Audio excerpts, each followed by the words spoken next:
I'm Tom Selzer from Livewire Markets, and joining me today is Ron Temple, Chief Market Strategist at Lazard Asset Management, to get his views on the big macro stories facing markets right now. Ron, thanks for joining us. Happy to be here. Thank you. Ron, we'll start with the US. Trump's recently announced Kevin Warsh as his nominee for US Federal Reserve Chairman. What do you think investors can expect from Warsh, and what do you think they're potentially misunderstanding about his views on economic and monetary policy?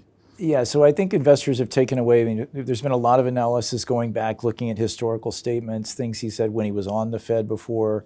I think the key takeaways for most investors are a couple of expectations. Number one, that he does seem more likely than not to favor cutting rates. And I say favor cutting rates because keep in mind at the Federal Open Market Committee, the FOMC, it is still a committee. It's not one person making the call. So I think a view that he'll be arguing in favor of lower rates. The question is how much lower. And then secondly, a view that he's long believed that the Fed's balance sheet was too big, that the Fed engaged too much in markets in terms of quantitative easing. And so an expectation that we might see more of a reduction in the size of the Fed's balance sheet. Now, that's all based on the past. What's not clear is what he might do in the present. And I should note, by the way, what's also not clear is how easy it might be for him to persuade his fellow FOMC members to make certain decisions, because he also has delivered quite a few scathing comments about the Fed. So it'll be interesting to see how this plays out. I would just say my base case is he will get confirmed. That seems highly likely. I had been worried that we might get a surprise candidate. You know, there was a short list that everyone had been speculating on, and Kevin Warsh was on that list. So it's a lower risk profile than we had before because he is more of a known entity. What's still not clear, though, is how independent his decision-making will be from the influence of the White House. So I think there's a lot to still be learned.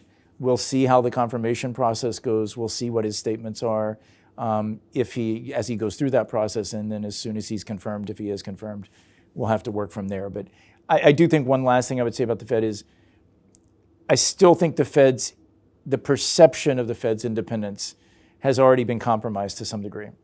And so it's almost, regardless of who the president might have nominated, that person will have to prove that the Fed is still independent. And I think that will take time. So this kind of concern will linger in the markets probably through the rest of this year and into 2027. I think last time we spoke about 6 months ago, that was a big concern of yours, the independence of the Fed and the attacks on the Fed from especially Trump. Do you think this appointment does change the equation there at all, or is it just a matter of wait and see? I think on the margin, it reduces some of the risk. Again, relatively known entity, relatively known actor with a history, views that might not have always been consensus, but were not unorthodox. So I think that probably, again, dials down the risk in the market a little bit. The other thing we're still waiting for is the Supreme Court decision regarding whether the president can fire Lisa Cook from the Federal Reserve Board. You know, we should have that soon, I would hope. If the Supreme Court rules, as I expect they will, that the president cannot terminate her from the board, that will also dial down that risk a little bit on the independence. So we'll need to wait and see how these things play out. But you know, the proof will be in the pudding, I guess we could say, in terms of let's see how the inflation data progresses in the next year, how the employment data progresses, and see what policy actions the FOMC takes. And then markets will have to decide, is this a central bank operating truly independently of politics? And maybe just moving to tariffs for a second. I think this was another area of discussion 6 months ago, but do you think we've seen the impact of tariffs filter through to the rest of the economy, or are we still waiting there? I think there's still more to come. I mean, this has been one that's been really surprising. It's surprising, but it's not. I mean, I guess if you look back, don't forget, it feels like ancient history now, but April 9th of 2025 was when the president announced a 90-day delay for reciprocal tariffs, or the pause. Then at the end of that 90 days, there was another 30-day pause. So you had a 4-month window where companies that are importing products from overseas knew that at some point those tariffs were going to be implemented. And so they should accumulate as much inventory as they could without the tariffs. So I think you saw a lot of front loading. You saw a lot of companies trying to dodge that cost. But as we move into 2026, those inventories will be depleted, and you will have to replace those inventories with goods that are now subject to tariffs. So I think you'll see more tariffs showing up inflation this year. And if I move beyond tariffs, by the way, there are other inflationary risks in the US economy. One is, the economy still seems to be running pretty hot, right? If we looked at consensus expectations in 2025, at one point, the consensus for growth was that we would only grow 1.4% in the United States. It now looks like the US economy will have grown 2%, if not a bit above 2%. So that's basically at potential. So it's not like the economy is running in a mode of having excess slack. And so there might be more pressure just systemically beyond tariffs to the economy. And so there is some reason to be worried about that. On the flip side, if I look at rent inflation or shelter inflation in the United States, and just a reminder, shelter is 45% of core CPI by weight. We've seen in the last 6 months of 2025 a downshift in rent inflation according to Zillow's Observed Rent Index from about a 3 to 3.5% year-on-year inflation rate to about 2.2%. Historically, Zillow leads the CPI shelter inflation by about a year because it only tracks new leases, not renewals. That would imply we might have less shelter inflation in 2026. At the same time, we have more tariff inflation, and we might also have an economy that's running a little hot, especially if the Fed cuts rates even further. So I think the inflation story is not over, but I'm not worried that we're about to enter a 5-year period of elevated inflation. I think it's more of a 2026 issue because once those tariffs are fully baked in, that basically is a one-time cost shift. And then in 2027, tariffs won't be much of an issue. We'll be back to focusing on normal day-to-day issues. You've touched on it there. It seems like the top line figures out of the US are relatively good. Are there any other warning signs you're maybe seeing under the surface there beyond tariffs, the risk of inflation? Yeah, I mean, one thing I do worry, well, there are two things I worry about. One is the K-shaped economy. And so it's this concept, by the way, that the high-end and high net worth households are doing very well, but basically the rest of the economy is not doing as well. And I do think that's visible in credit delinquency data. It's visible in public opinion surveys, consumer sentiment surveys, that a lot of Americans feel like the economy is on the wrong track. Concerns about inflation, very high, affordability, et cetera. And I do think there's a risk that the economy is becoming more narrowly based on the backs of wealthy consumers. And to be fair, by the way, there are different metrics, but if you look at discretionary spending, the top 20% of the US population accounts for probably 50% of discretionary spending. So as long as you've got that core engine of the top 20, 40% of the population doing well, your GDP numbers could look good, but there might be more fragility beneath the surface. So that's one worry. The second worry is really around AI. I mean, we had about $370 billion of CapEx in 2025. Those numbers aren't finalized, but somewhere around there.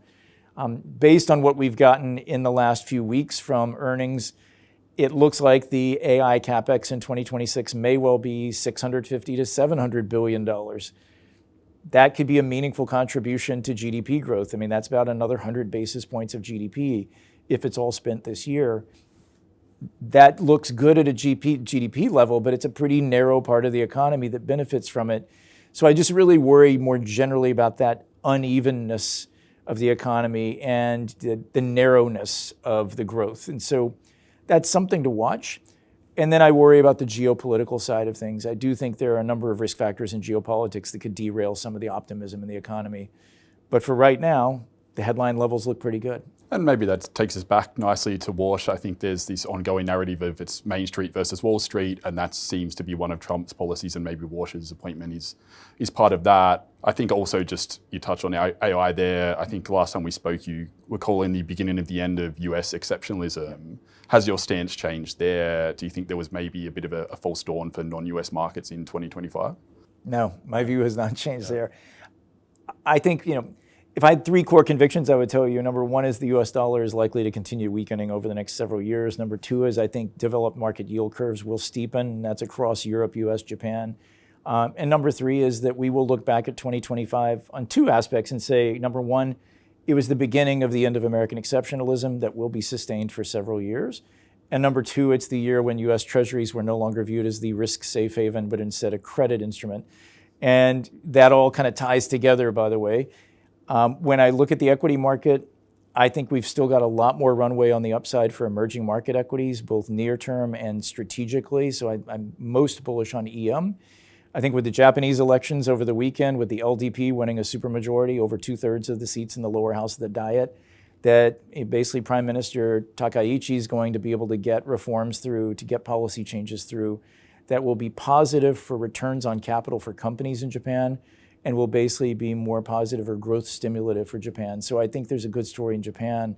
And in Europe, I think there's a longer tail kind of optionality, long-term optionality around infrastructure investments, spending on defense, and hopefully, and this is hope more than reality at this point, reforms of the bureaucracy. I mean, the Draghi Commission's report had hundreds of recommendations. Apparently around 11% of them have either been implemented or in process of being implemented. There is a window of opportunity for Europe to basically engage reform and to accelerate growth. I think that's positive. So I think there's a lot of good things happening outside the US, but the most important reason I think non-US markets can outperform the US is when I look at earnings growth in non-US markets, especially emerging markets. I see strong earnings growth, but it's diversified across sectors, it's diversified across countries. When I look at the US, it is almost all tech. And so, when I look outside the US, I've got more diversified growth drivers, a much lower valuation, and less unpredictability in terms of policy that could basically detract from returns because of the dollar, because of yield curve, because of other question marks. And part of that potentially being a continual weakening in the US dollar and the impact that has across emerging markets. What other, outside of, you've mentioned obviously Japan, Europe, maybe other countries, especially in the emerging market space, that you're keeping an eye on right now? I tend to like looking at EM as a global EM opportunity set because the way EM works in my experience is there are periods of time when India is like the hottest market and it does really well and it drives returns. There are times when the Chinese market is so ridiculously undervalued, you really want to put capital into China and it drives returns. And if I look at 2025, it's really interesting. Some of the best returns were Korea, which we can debate whether it should be considered an emerging market, but it is what it is. It's in the index. Colombia, South Africa, it was a range of countries that in many cases, except for Korea, in many cases are quite small as a part of the MSCI EM index. And so I wouldn't say there's a single country I'm watching. It's more that there's a broad opportunity set there, and with the right active manager, I think you can really capitalize on it. And I do think EM is one of the most obvious places where you want to be active, not passive, because if you were passively invested in an EM last year, you did well. The EM index was up quite a bit more than the US index, but you would have had a lot of capital in India, which basically didn't do much at all last year. And so if you had an active manager who got you even a small amount of exposure to those other smaller markets, you could have significantly outperformed the index. And finally, what do you think are the big geopolitical risks so far in 2026 and as we look ahead? Do you have an hour? I think the near-term risk I'm worried about is the risk of a US attack on Iran. This literally might be something that can happen within the next weeks. We think there's a high probability the US will attack. The biggest challenge in the US right now is it's still trying to figure out what the objective of the attack would be, if I'm being really blunt. A month ago, early mid-January, President Trump had threatened to intervene on behalf of protesters in Iran. He didn't do that because the US did not have the military assets in place to actually do it successfully. Now those assets are in place. And the biggest concern here is not whether the US, there's a kind of a waterfall you have to think about. Number one, does the US actually militarily attack Iran? I think that's a very high probability. Our geopolitical advisory group thinks it's a high probability. Step two, though, is if the US does attack, what is the Iranian response? Does Iran retaliate? In our view, that is highly likely. Unlike last year, if you look in the 12-day war, the Iranian retaliation was minimal. You might recall there was one instance where they fired missiles at a US base, but they actually told the US in advance of firing the missiles so no one would get hurt because they wanted to avoid a spiral. We think in this case, the regime is much more existentially threatened and would be likely to not try to warn the United States and would want to inflict damage. And that leads to number three is, does this process lead Iran to in any way decide to impair the flow of energy through the Strait of Hormuz? 20% of the world's oil and natural gas, LNG, go through the Strait of Hormuz. If Iran decides to mine the strait, it is an incredibly cumbersome, tedious task of demining, and it takes a long time. After hostilities end, it can take up to 2 months to demine a single lane of traffic through the Strait of Hormuz. That would be the game changer that could affect markets. Markets don't care about humanitarian crises. Markets don't care about military action on a small scale. Markets care about things that change prices, and that would move prices. So that's the one that's near term, the biggest worry. Beyond that, I do worry about how things play out with Russia, Ukraine. Our view is if you get a ceasefire, we're not sure how long it lasts, but it's as good as it would be from a humanitarian perspective, it also could just mean both sides just rebuild their military armaments for the next round. It could also mean that there's more risk of Russia testing the envelope on NATO resolve in other parts of Europe, vis-a-vis the Baltics, for example. So that's one to watch.